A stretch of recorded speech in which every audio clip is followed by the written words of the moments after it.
Welcome to the Win, Make, Give podcast. This is Ben Kinney. Today, Chad Hyams and Bob Stewart interview Kevin Carroll, one of my favorite authors.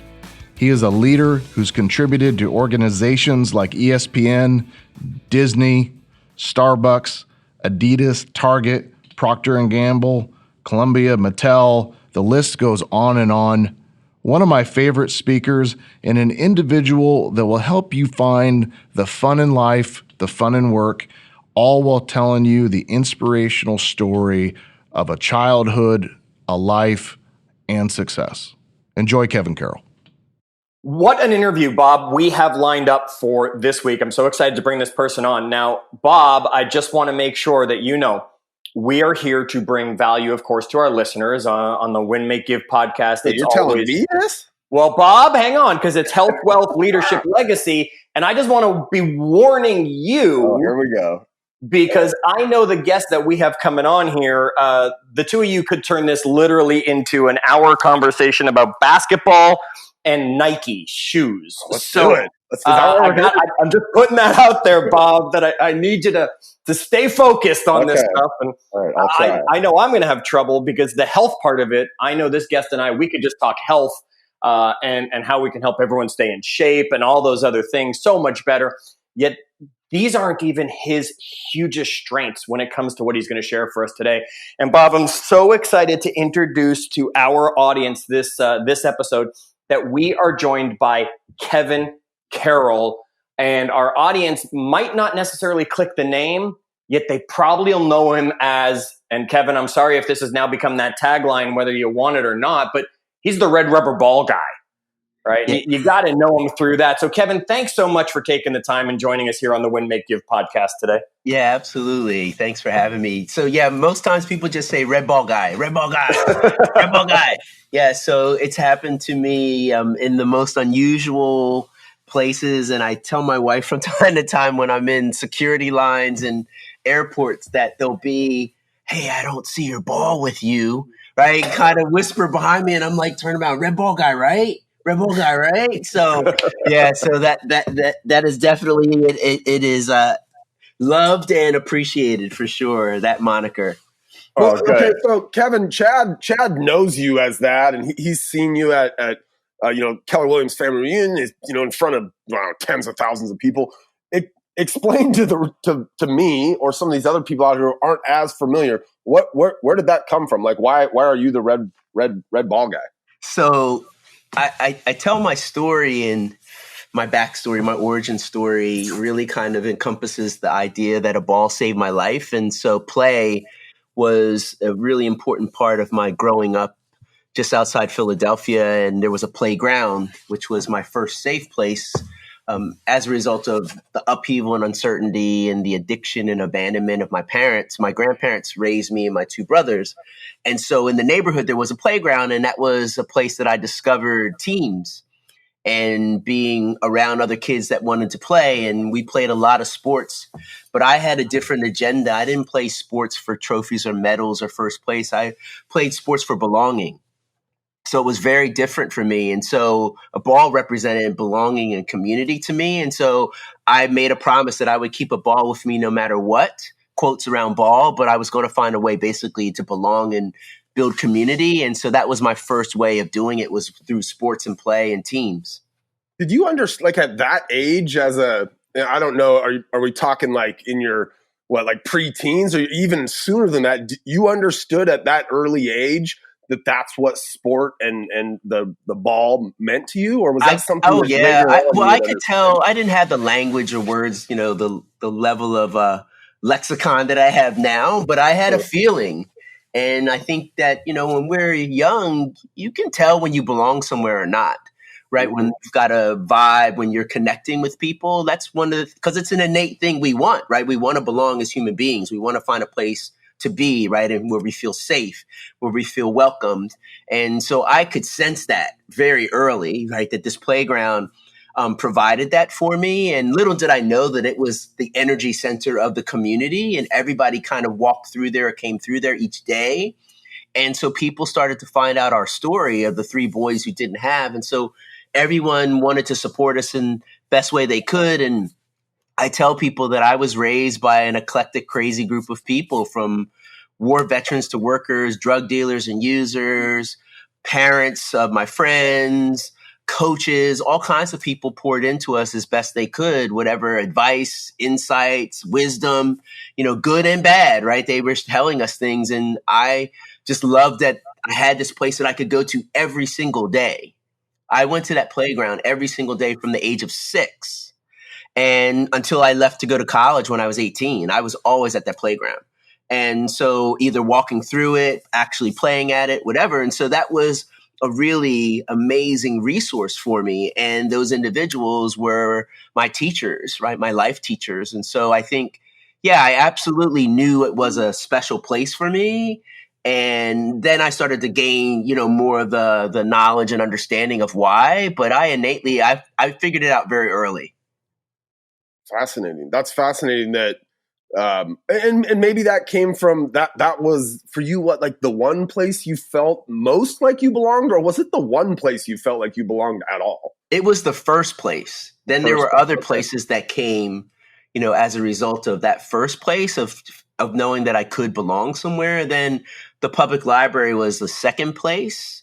I got my library card and I discovered, my love of reading. And so I was there, quite often also. And that was walking distance from the neighborhood.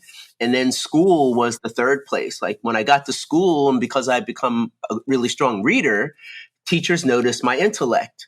And so I got celebrated for that. But one of the things I discovered really quickly, it wasn't cool to be smart in my neighborhood. So I had to learn how to kind of hide a bit of my intellect and shapeshift, as they say, right? I could be one way when I was in the neighborhood. I could be another way in the classroom. I had to be another way in the hallway with my friends. There were times when my friends didn't know that I was taking, a higher level class or AP class, if you will, because they thought I was going to the regular class with them, but I was actually going in there and getting kicked out and then going to my class afterwards, late. Yes. And so the principal actually called me in high school and said, "You have like 55 latenesses to this class notices. What is going on?" And he was my principal in elementary school. So he knew I was a good student. And I said, "Mr. Hamilton, you know what it's like in my neighborhood. I can't let people know that I'm smart." And he just looked at me, and then he understood because he knew where I grew up. And that wasn't expected of you as a young man in my neighborhood, right? For the most part, the young men in our neighborhood were expected to be laborers. And so for you to be smart, you got teased, right? "Oh, you think you're better. Oh, you think you're white. Oh, you think you're this," right? So you got teased. I didn't want anyone to have any ammo to come at me. None. That must have been really, really hard as a kid who's saying, like, I know this thing that I am is good, right? Like at its core, like being smart is good. And as a child or a young kid, you must have understood that. But then to have kids like making fun of you or ostracizing you for that, like what in your brain do you think that like put in place that would help you later? Oh, I just think the ability to be agile and nimble in my thoughts, in my speaking, in my language, my words, right? Reading the room.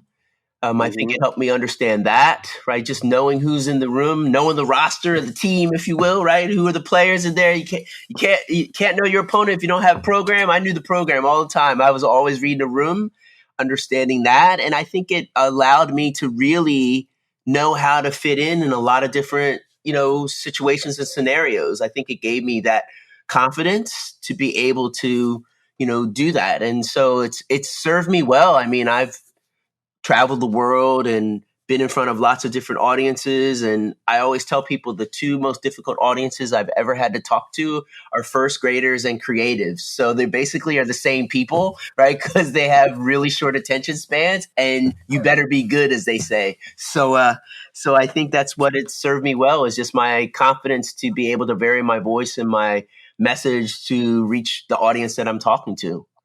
Wow. You hit on like a ton of things in there. I'd like to dive back words on a few of those things. And I learned a lesson today. And that was that when I got kicked out of class, I was supposed to go into another class and do better. Not me, who just got kicked out of classes all the time. I took that one wrong. Yet you said the second place that you felt you belonged was the library. And it gave you a huge advantage, of course. Again, you became very literate. You had the intelligence that came along with it. What are some of those books you can remember even now that had an impact on you at that age? We have a lot of listeners who have teens or kids that are growing, and it would be great. What are some of those book recommendations that you remember from back then that they might want to even still pick up today? So, well, here's an interesting thing. I'm looking at, it's a copy of the first title I ever took out of the public library. It's not the actual book, but it's the title. Yeah, I was going to say, you got some late fees. Yeah, no doubt. I had a lot of really good friends that I called them the divas of the Dewey Decimal System. So the librarians love me. No, Where the Wild Things Are was the first title I ever took out of the public library. Great book. And by Maurice Sendak. And that book just set me off in such a way because the words, the images, there was just something magical about the story, Max, King of the Wild Things. And that book for me is just always epitomized wonder, creativity, the magic of imagination. So I've always loved those kinds of books. And I was a big comic book kid. So Daredevil was my my superhero, and I loved Daredevil because his tagline was "The Man Without Fear." And so as a child, I realized that courage was going to be important for me, dealing with the difficult circumstances that we were navigating. So I gravitated to him because of his tagline. So I loved, comic books and, just reading in general. I was, there'll be some of your listeners maybe that will remember this because this will date me. There was a program called SRA, Scholastic Reading Aptitude, back in the day. So you guys are too young to know that, but some of your listeners might remember SRA reading. And it was a whole series of stories and reading and aptitude and quizzes that you would do after that to figure out your recollection of the story, your comprehension and all that. And so I was an SRA kid. So it would take you all the way through 6th grade, but I finished the program in 4th grade. So I got to go to the school library for free reading while everybody else was still going through the SRA program. And so that's where I started to get introduced to just a whole variety of books. I don't necessarily remember all the titles, but, I loved all the Nancy Drew stuff, which was really great. Any of those books, these Hardy Boys back in the day, any of those. But I'm also, I live and love to still read children's books, and I'm an adult, right? So the Invention of Hugo Cabret is a really great book that I loved. All the Potter books, obviously, right, in the movies, any of those things that really made you use your imagination and were filled with magical kind of insights and wonder. I was always about that. And there's a really great book called Designing Your Life. It's by Bill Burnett and Dave Evans. And the tagline is How to Build a Well-Lived, Joyful Life. And this is actually given to a lot of incoming freshmen at colleges as part of their freshman orientation or freshman inquiry. And so I think that's a great book for parents to think about, sharing with their kids. I will say, here's a book that I love for parents. It's called Becoming Better Grown-Ups. And it's by my buddy, Brad Montague. I call him B-Rad, Brad Montague. He's the person who helped to create Kid President, if you're familiar with that online. I got that sitting here on my desk. I've got the Guide to Being Awesome right here on my desk. So B-Rad is my guy, and so he just released this book. I think it was like in March, early April. Becoming Better Grown-Ups, but you can actually join the Better Grown-Up Society, right? So you can say and make a commitment as a grown-up to model for the next generation, right? This behavior of wonder and magic and imagination. And so it's really beautiful. And so if you're familiar with his work, you'll know that it's just insightful and just clever and beautiful. And so I highly recommend that. And then you can also, get your pin, right? You can actually join the Better Becoming Better Grown Up Society, which is really cool. So I have a pin. I'm a proud member. There you go. Awesome. Love it. Now, the other thing I wanted to ask, and I was a Spider-Man fan, and I think it's because he was sarcastic and a smartass most of the time. That explains me a little bit versus you with the no fear and Daredevil. Growing up in where you grew up and on the playground and all that stuff, what ends up happening a lot is you build bonds that are going to last forever. That becomes your family, especially the situation you were in, Kevin, as you talked about. You end up becoming. Are you still, this many years later, in connection with anybody from back then? Do you have that foundation that stayed with you? Well, not necessarily the guys, but a family that I've been connected to for 52 years. We've never lost touch. And that's the Lanes. And in my book, Rules of the Red Rubber Ball, I talk about Miss Lane. And Miss Lane was my best friend's mom. Norman was my best friend. Norman got killed in a car accident when he was 26. And I've been connected to the Lane since I was 9. So Miss Lane and I, she passed away 6 years ago. We had a 46-year-long friendship. Mr. Lane just had his 90th birthday on Sunday. And so he and we were talking about it. And I said, Mr. Lane, isn't that crazy? I've been around you for 51 years. It'll be 52 years coming up here. And he goes, wow. And I said, and guess what? I've had a key to your house since I was 10. They gave me a key when I was 10 and said, you're welcome. You're part of our family. And so the Lanes, Norman's sister, Melanie's my sister. So we've been around each other since we were kids. And one of the things that's really amazing, so the lock finally broke after like 48 years. Their lock, they hadn't changed it for like 40 plus years. And Mr. Lane got the lock changed, contacted Melanie and said, make sure Kevin gets this, and mailed her a key for me. Yeah. So Melanie awesome. Brought it to me in DC when I was there for a speaking event and basically said, Dad said you need this. That's great. Okay, so you're in the neighborhood. You're learning some amazing lessons, whether you knew it at the time or not. Yet it seemed you did, and all that.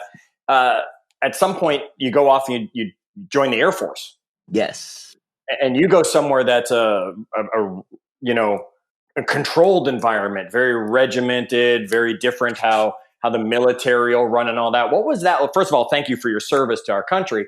What was that like, and what lessons then came from that time in your life as you were there? So you need to understand something about me is that I'm always looking for ways to get on the fringe of a rule or something that is said you must do. Well, then is there gray anywhere in there? Like, could I reimagine that? I knew we'd could I reimagine that a little bit? Right. So when I went into the Air Force, I had a life hack already. My uncle.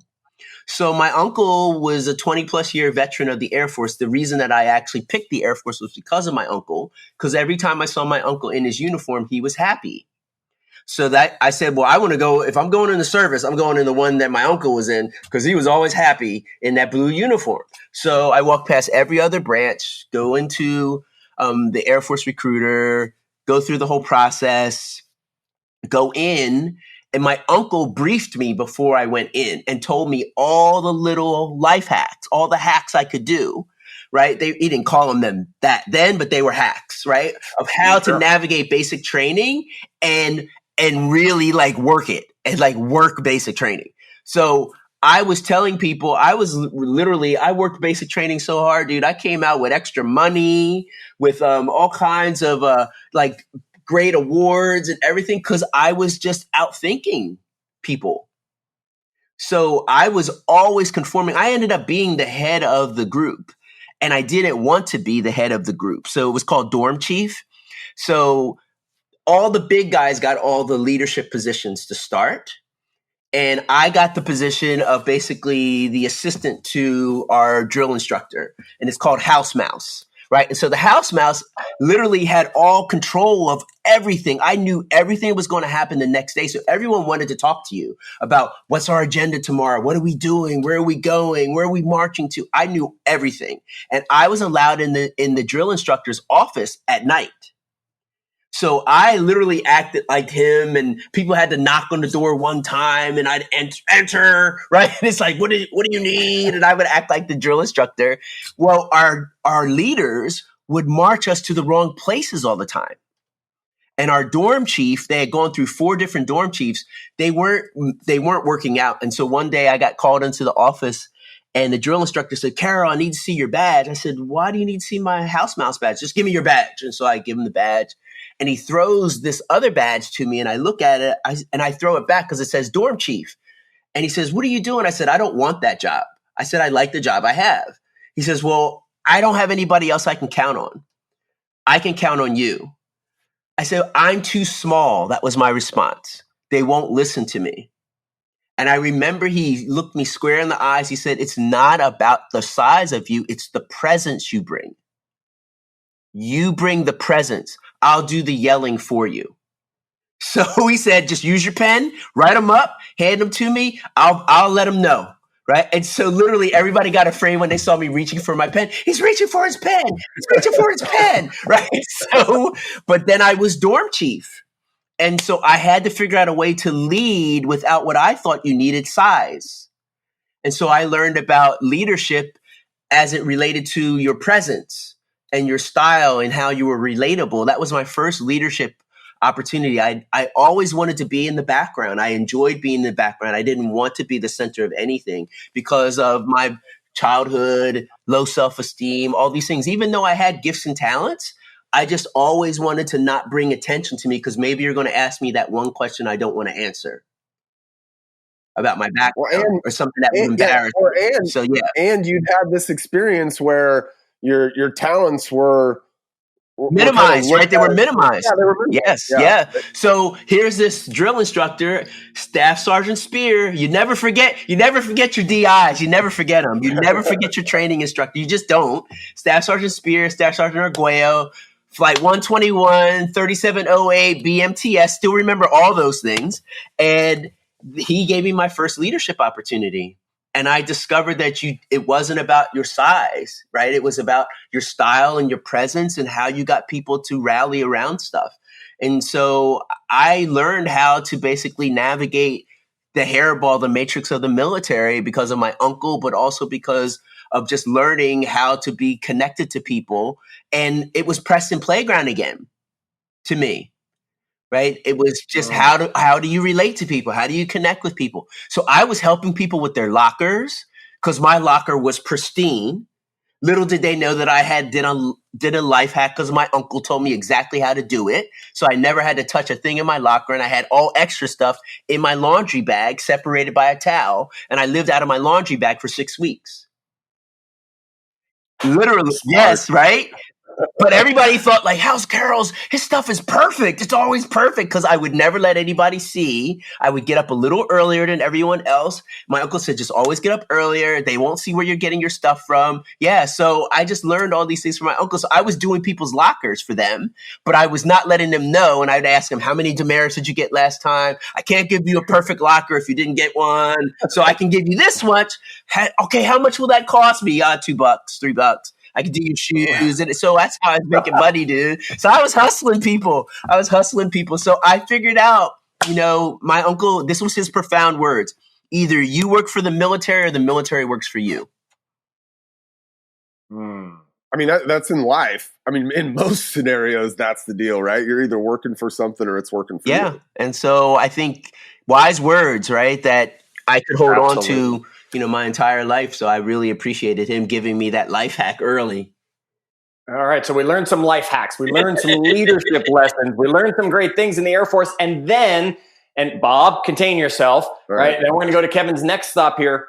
You go back home to Philadelphia, and not just to Philadelphia, but to the 76ers. And you become head athletic trainer for the 76ers. And now you're working with guys making lots of money. You're working with top athletes that are out there. What's that experience, Kevin? What are you learning there? what's growing for you when you're taking an opportunity like this? Wait, Kevin, hold on real quick before you answer that question. What are we talking, like Charles Barkley? Nah, Allen Iverson. I was Iverson, okay. Stackhouse. I was on the bench. Iverson crossed Jordan. Was on the bench that night. I was in Philly. I had known Kobe since he was 13. I was his athletic trainer all through high school. Took care of him. So I was at the high school. I was at the high school level first when I got back to Philly out of the military. Then the collegiate level at St. Joe's University. That happened to be where the 76ers practiced. And I never planned to get that job. That wasn't an aspiration at all. So that was really what I think was surprising to a lot of people. I never proclaimed I want to be at that level at some point. That's like my goal as an athletic trainer. All these things just unfolded organically, and all because someone was watching my work, unbeknownst to me. So someone's always watching is the lesson that we need to remember right there, no matter what came from this that you're going to. Someone's always watching. Streets are always watching, dude. The streets are always watching. So you need to make sure you're showing up, as authentically and genuinely, and you're doing a great job at whatever it is you endeavor to do, because you never know who's watching. You just don't. And so 5 years, I had only been out of the military for 5 years, and I got the head athletic trainer job with the 76ers and was only the third African-American black trainer in the history of the NBA. First one for the 76ers in 1995. And I was there with Jerry Stackhouse the first year. Second year was Allen Iverson. To your point, right? Very wealthy young guys with a lot of time on their hands. So it was quite an interesting journey for me and experience, and I wouldn't trade it for the world. Once again, it was connections and relating to people. And you think about all those experiences, the eclectic group that I met at the playground in my youth, the military, and the whole, uniqueness of all the different people who joined the military, traveling, living in Germany, playing soccer over in Germany, coming back to Philadelphia, working at the high school, collegiate, now in the professional level. I was really comfortable with connecting with people. And I think that was my superpower, right? My superhero ability was being able to connect. And it allowed me to have a level of success there and created the opportunity for me to get to Nike. Yeah, Bob, now stay calm, Bob. Hold on. Bob, stay calm. Kevin went to Nike. Kevin, you had to create your own position there. I mean, they didn't even have a job for you. Yeah, well, that was the opportunity. It wasn't an expected thing. I was at the 76ers now. I thought I've arrived, right? Like, hey, I'm the head athletic trainer for my hometown team. How could it ever get better than this? And I was raising my two sons on my own. And as a single father, I was traveling quite a bit. And I didn't like that I wasn't around my boys. I had two sitters that I had to juggle that were watching my sons. And I made a decision that I was going to try to find a way to be around my boys a bit more, but wasn't really sure how it was going to happen. And the Nike opportunity happened. And that all came from a verbal altercation. So this is how it all kind of played out. I did an event for Nike, like the first week that I started at 76ers. An executive from Nike went back and started telling people about me at Nike. That same summer, I was a sports medicine liaison and translator for the Yugoslavian national basketball team, because that's one of my languages. I was a language translator in the military. I tell people I was Black Jason Bourne back then. I was Black Bourne. So, so I speak Serbian, Croatian, Czech, and German. And so I got in a verbal altercation with Vlade Divac in the middle of an NBA basketball game. Vlade Divac is from the former Yugoslavia. So Bob will know that name for sure, right? Vlade's now the general manager for the Sacramento Kings. And Vlade and I got in a verbal altercation at the request of my coach, who knew I knew his language and told me to start insulting him every time he went by the bench to distract him, so my coach wouldn't have to use one of the timeouts. That ends up with Vlade inviting me to join the Yugoslavian national basketball team for the 96 Olympic Games in Atlanta. The NBA thinks it's an amazing story. They do a special feature on me for NBA Inside Stuff, and more Nike executives see that story. And now they're really curious about me, and they start sending designers out to spend a couple days with me, and I take them through different drills and things. And we talk about athlete needs and what they like in their footwear. And they go back and start designing based on the experience they had with me. And that's what created this interest in how do we entice you to come and work with us? And I'm like, I don't want to work in the gym. What would I come to Nike for? So this is my thinking. And they said, no, that's not our plan. We think you can add value to the company. We're open to actually creating a role with you, but you'd have to take a risk because we don't have it all planned out yet. Would you be willing to do that? And so that's when I sat down with my boys and said, look, I've got a chance to move us to Portland, Oregon, and I can be around more. And I had this whole big, conversation I had playing with my sons. And I remember my oldest boy stops me in the middle of this conversation. He says, Dad, do we get free gear? And that's what Bob's wondering. Yes, right. Now. And I said, yeah. He says, let's go. And so that's kind of how it worked out. And I moved out to Portland in 1997 and spent 7 years at Nike as the creative catalyst. That was my title, Catalyst with a K. And literally what I was doing there, recreating Preston Playground, a place that was inviting and welcoming and inclusive and connected. I was, as Phil Knight called me the mayor of Nike, and he was CEO and chairman at the time, he said, you know this place. And I was basically building bridges between organizations and functions. And that's what I was doing for my 7 years at Nike. Well, I can appreciate it. My daughter's a duck. Yes. I appreciate everything that you have done to help establish that strong relationship in the organization, in the community, with the college and the school as well. Bob, I know, appreciates it just because Bob has a bedroom that is basically a closet of sneakers. I love me some Jordans. Kevin, you're a sneakerhead, Bob? You're a sneakerhead? I am. I said we could turn this whole conversation. You guys would be a sneaker guy. Do you have that book, Sneakers? Do you have that book? I don't have the book, no. Bob, send me your deets. I might drop that in the mail for you. I'm looking at a copy right here. All right. It's beautiful. It's a beautiful book. I'm all over it. Okay. Gotta feed that addiction. Gotta feed that. Oh yeah. His wife is not liking you right now. First one's free. There you go. I got what you need, Bob. I got what you need. All right. Settle down, because I'm getting a little shaky at this point now. So, Kevin, listen, you go into a place like Nike, which, even at that point back in the 90s, or this is late 90s now, maybe early 2000s, is a worldwide brand, right? And is the epitome of play at that point. And you are put in a position to help build community inside of this massive organization that has, that reaches all across the world. What do you even do when faced with that? How do you start with that? It feels like that's a massive project, right? And where do you start there? You start in shipping and receiving and food services.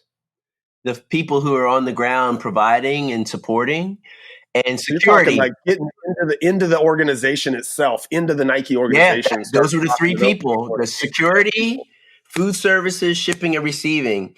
I went to meet those people first because that was my neighborhood. Those were all people who were working, right? They were the people that were supporting, and I was very comfortable around them. And it didn't matter that I was at director level or whatever. I went to where I knew I could connect right away, but I also knew they know everything about this place. Mm-hmm. So all the administrative assistants I knew in all the different buildings, security, shipping and receiving, food service, I befriended them. And then I started working from there. And I think a lot of it was relationship building. That was the first thing that I did. And I think that was something that I was well versed in since I was 6.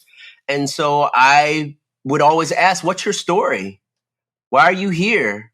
Why do you get up in the morning and come to this place? What inspires you? It ultimately became, what are you chasing? What's your red rubber ball?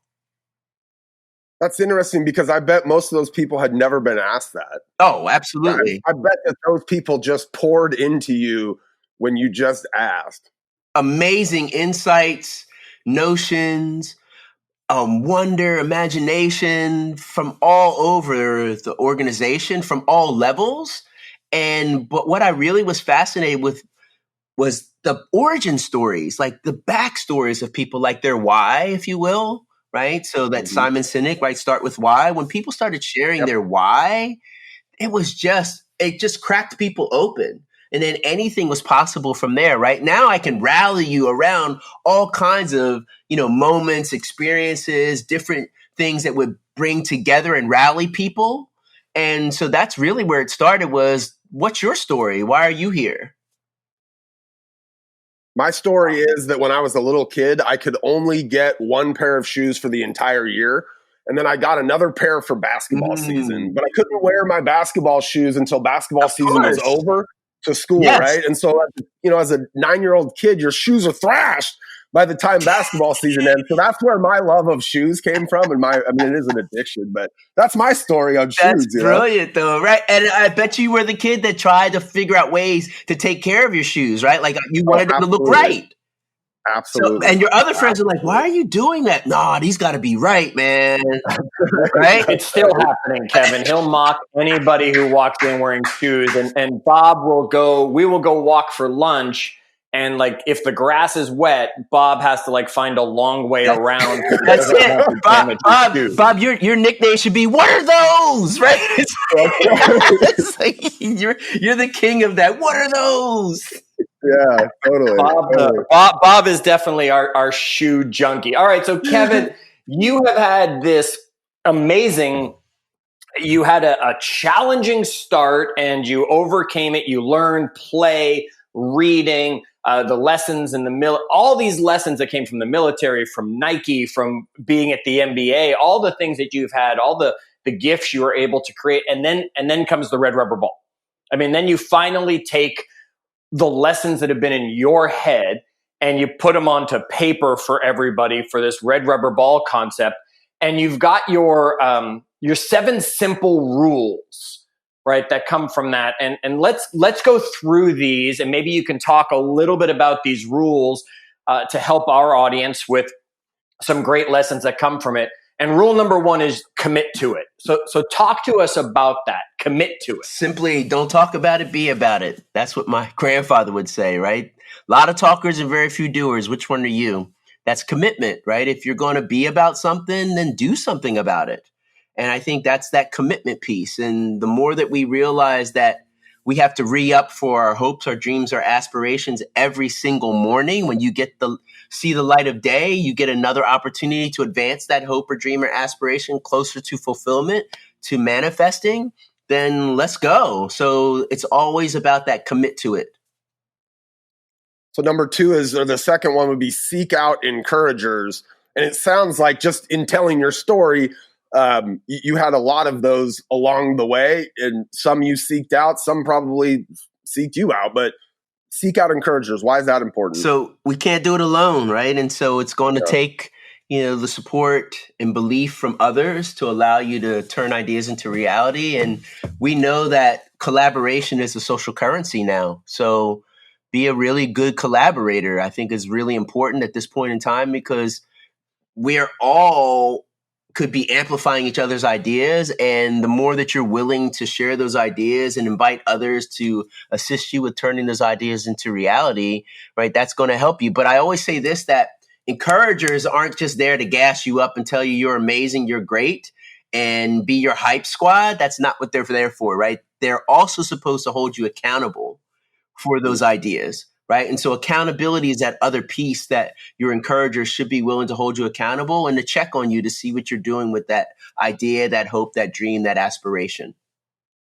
Because you're essentially, we're talking about this from the perspective of leadership, right? So you're getting out there and saying like, hey, we're going to do something here, guys. Like, and then you got to find the people that are that want to do it with you, right? So we're finding those encouragers, or the people that are going to hold us accountable to me getting out there and saying, hey, we're going to do this thing. Yeah. And the relationships, it's always going to be about relationships, right? And I think that you're not going to get anything accomplished, especially in this day and age, without having people rally, how do you find, especially as a leader, how do you rally people around an idea?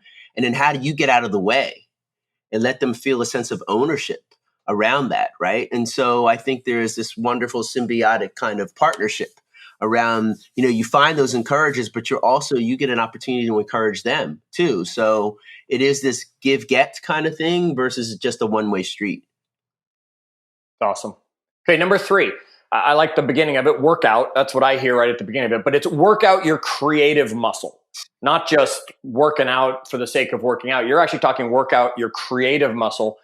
Talk to us a little bit more about that. Obviously, you started with where the wild things are. So, I mean, it doesn't get much more creative than that at the beginning. Why is that rule number 3? So let's just look at what we're dealing with right now in this pandemic and, civic unrest and all that. One of the things that we're going to need are problem solvers, right? So what does that require? People having creative confidence. So where does that come from? That comes from actively working on that creative muscle, right? Keeping it strong, agile, and nimble, and believing that I've got ideas. I work from a place of abundance, not scarcity. I've got these ideas. So how are you able to pivot? People who can pivot in the midst of chaos or unrest or, uncertainty are the ones who have creative confidence. But that doesn't happen overnight. They've been actively working that out, working on that. So imagination, creativity, wonder, looking up at the big screen called life versus looking only at the small screens, right? Using your imagination, curiosity is so important in this day and age. And so what are you curious about? What are you actively seeking knowledge about and trying to raise your game and get better at? And so I think that's that whole thing. What does Tim Duncan say? Good, better, best. Never let it rest till your good is better and your better is best. So working out your creative muscle is about always improving. And I always like to put it in this way. We as human beings are an app also. We're really quick on our devices and our phones to update our apps when it tells us to do that. Look at yourself in that same way. Update you. Always be improving. Always stay in beta. Always in that mindset of improving as a human being. And you can fight the good fight. You can stay in that place of wonder and you'll work out your creative muscle. We have a thing where we talk about, we try to read a minimum of 30 minutes every day, and it might be 10 minutes here and 20 minutes there.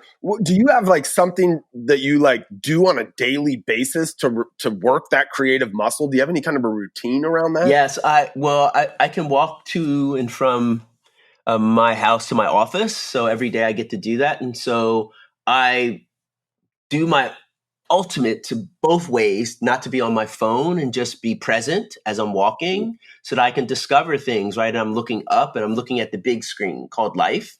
And inevitably it's going to surprise me that I bump into or see some kids playing on their porch that I might know. We have a conversation. Kids will run out because I'm the old man best friend in our neighborhood. So I know lots of kids in the neighborhood and they always give me updates on their projects. They leave little notes in our mail slot to give me updates and stuff. I'm looking at some of the notes that I get from them. So that's an active practice of mine is be where your feet are, I like to say, being more present. And so I try to actively practice that on my walks to and from my house to my office and back. And that's, oh my goodness. So you've like cultivated a relationship with these kids in the neighborhood, asking them what they're doing to where now they want to report on what they're doing. Oh, it's crazy. I've known them. There are some kids I've seen them when their parents carried them home as infants and now they're 12 and 13 because we've lived in the neighborhood 14 years. Wow. And they're now one young lady is a basketball player. And I've watched her from when she couldn't even reach the basket when she was 3 or 4 to now she's inviting us to come and watch her games in middle school. And she talks to me about basketball. Then she found out I knew Kobe and then she wanted to talk about, it's just amazing. I've gifted her some things to work on her game, right? And then there's Elon I've known since he was 3. He's 6 now. And we've been talking for 3 years since he was 3. So E shows me stuff all the time. I'm looking at some of the notes. He draws things for me, leaves them in the house mail slot for me. And his little sister, who's now 3, has watched us since she was an infant. Guess who talks to me on her own? Golda. Awesome. When E's not there, she's creating her own relationship with me. And so you're giving me some feelings here, Kevin. Well, listen, you didn't know this was going to happen. We're going to be all up in that too. So Bob does this. Bob gets feelings. It's okay, but I think when you talk about rituals and practices, that's how I have been able to stay current. Is these young people in my neighborhood keep me current? Well, they know everything that's going on and they're willing to tell you because kids don't censor or filter or anything like that. And it sounds to me like whether they know it or not, you've done step 2 and you're helping them seek out those encouragers and they've found you, and now they're being held accountable by you. They're reporting to you, and their parents love that someone outside the family sees their child. Yeah, right. And that's really important for them, because they said you are validating them, that they are more than just, the people that we love and care for, that there are other people who see them. Takes a village. Always. Takes a village. And it's being purposeful on that, working out your creative muscle, as Bob was asking and you were talking about. It's not just you're accidentally doing it. It's you put your phone away, very intentional. Or we do a lot of reading of stuff that might not even be self-help, which so many people on our podcast listen to, but it's picking up that Harry Potter book for that creativity, for those pieces to work that out. Let's keep going. Number 4 is prepare to shine. So the doing the lonely work, so that it's unglamorous. It's sometimes nobody tells you to do it. You just trust and believe hard work never goes unrewarded. And you put the work in. You do the work, and you just trust and believe that I'm going to keep doing this. I'm going to keep and stay the course.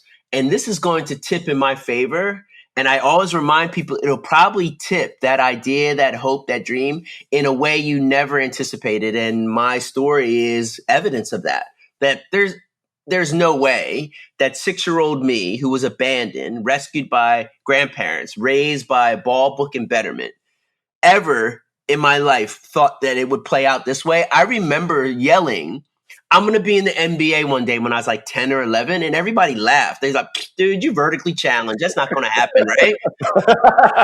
And then so was Spud Webb. And then I started naming short guys. They're like, nope, not going to happen. When I got the job with the Sixers, guess who was calling me for tickets? Yeah, Them same dudes, right? And the first thing I said is, no tickets for you. Haters are my motivators. Thank you very much. Yeah, so prepare to shine is put the work in. Trust and believe that hard work never goes unrewarded. Haters are my motivators. I like that. I'm going to have to get the Tim Duncan phrase you mentioned earlier, and they're going up on my wall. I love that.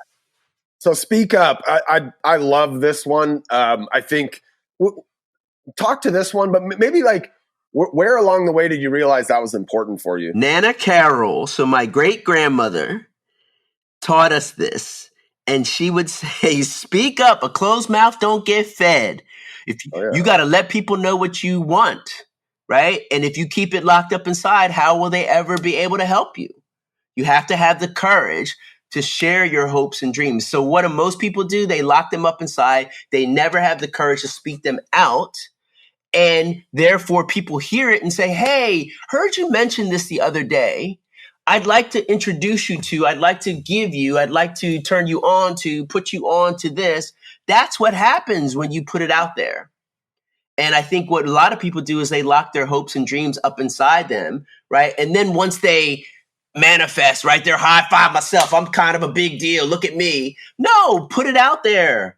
Somebody could be an accelerant. Somebody could be an amplifier. Somebody could be a help along the way for that. But a lot of people will not have the courage. So that's why I encourage you to speak up. A closed mouth don't get fed. So have the courage to tell people what you're trying to do, and then ask them to hold you accountable. Check on me, right? That's another opportunity for you to push the boundaries, right? And to invite other people to assist you with that.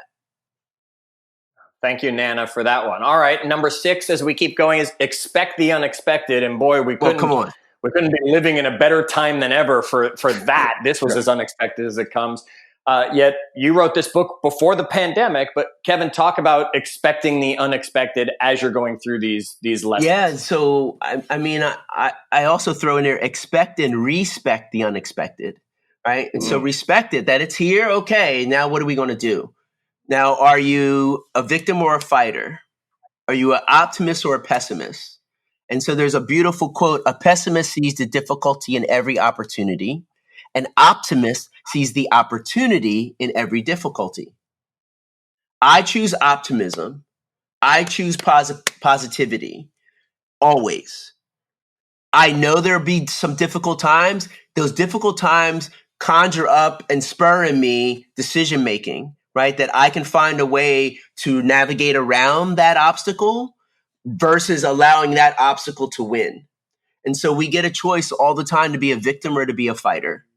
And so that's that whole idea that when the unexpected, when something that you didn't, plan or expect, the pandemic, COVID, all these things that have happened, people are pivoting, and you've been seeing amazing innovation during this time. Amazing innovation. And people have learned to do a lot with a little. People have been resourceful and resilient. People have put on display grit and mental toughness. And I always want to be respectful. A lot of people are really anxious, and with good reason. But you can't allow that anxiety to overwhelm you and paralyze you. You want it to be a catalyst, a spark for you to take action.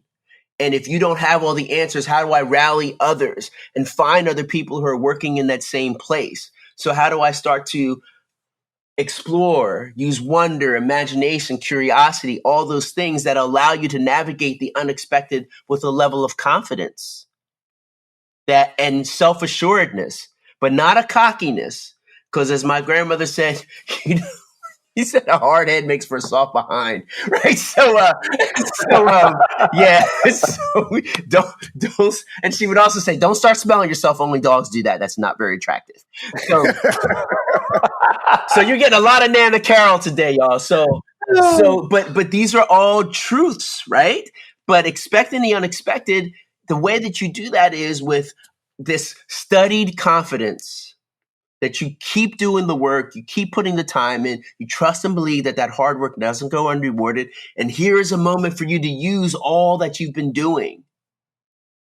So you should be excited, right, about this moment. Like, oh, okay, now I get to flex a little bit because I've been preparing for this. I've been getting ready for this.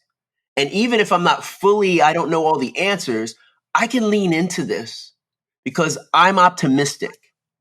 And yes, I might be a little worried, and yes, I might be a little anxious, but I can find my friends, my tribe, right? And we can all come together and mutually support each other. And so that's why all those things we've been talking about, all those lessons, all those rules lead up to this moment, right? Expect the unexpected, but you're not doing it alone. And I think that's really important that you make sure, where's your tribe? Where's your community? Right? And I've got my professional community. I've got my family, obviously, and I've got my community, my neighbors. And I've been so just inspired by how neighborly everybody's become during this. That's great. And you're living in a great community, and I'm sure your leadership has helped to make it such. So we love our list. So let me recap here before, Bob, you give us number 7 on the list. Number 1 was commit to it. Number 2, seek out encouragers. Number 3 is work out your creative muscle. Number 4, prepare to shine. Number 5, speak up. Number 6, expect the unexpected. And Bob, number 7 on Kevin's list? Maximize the day. So my grandfather, I didn't mention this. My grandmother passed away when I was 10 unexpectedly. So my grandfather raised us by himself from that point on. Wow. And my grandfather would remind us how precious each day was by tapping the ground in the morning as the alarm clock, if you will. And he would tap the ground and say, boys, good start. You're above this and not below it. And I would say, Pop-Up, that's good. He said, now, how's your want to? And we'd always have to respond, Pop-Up, my want to is good. He said, that's right, because you can't do anything with a broke want to. You got to want to be better, got to want to be, imaginative. You got to make your ideas. You got to want to make your ideas, your hopes, your dreams real, and I get on out there. So I learned from my grandfather how precious each day was, right? If you got to see the light of day, check your want to. What are you going to do with this day, right? And there's this whole wonderful little idea that you're gifted 86,400 seconds each morning that you see the light of day. That's comprises one day, 86,400 seconds. And I look at those as opportunities to advance my hope, my dream, my aspiration. And at the end of the day, I like to grade myself, go or no go. Did I do something today to advance that idea, that hope, that dream, that aspiration? And you grade yourself and repeat the next day. If you were, fortunate to get another day, keep going. Keep going. And I think that's what we have to keep doing. Keep going. If you got 86,400 seconds you got up this morning, keep going. And what did you do to maximize that day? You got 86,400 opportunities to get closer to manifesting that idea, that dream, that hope into reality.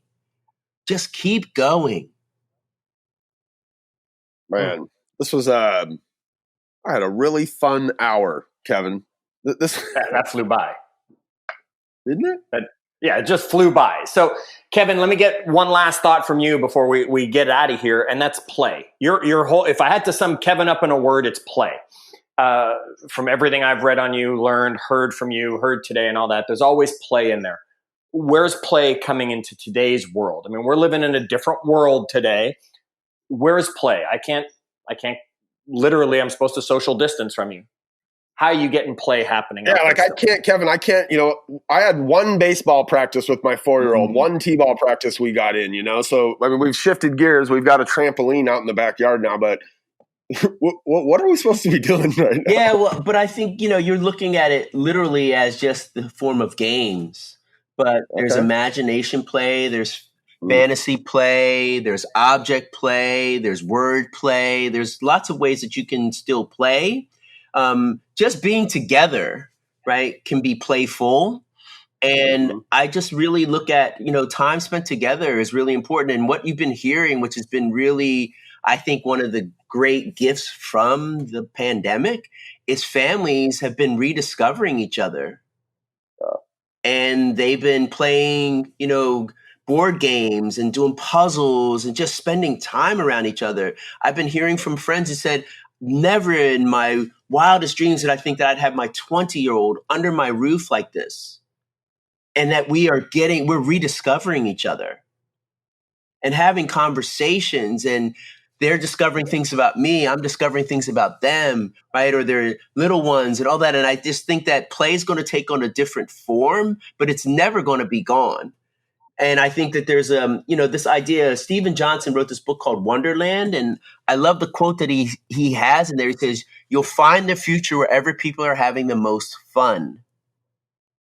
So I look at play as, how are we having fun together, right? How are we making time for fun? Yes, it might take on a whole different form right now. But I truly believe there's always going to be room for fun. And we're going to find time for fun, because that's about bringing people together and connecting and feeling a sense of belonging.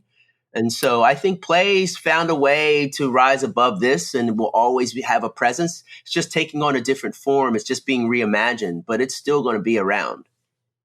That's awesome. Kevin, if somebody who's listening to the podcast wants to play with Kevin, where do they go? How do they connect with you? Is it what websites, what social platforms? Where could they find Kevin to learn more and be able to play in your world? So KC Catalyst, KATALYST.com. And that's all my ats for my social media at KC Catalyst. It's easy to find me. Google me. No, it's easy to find me.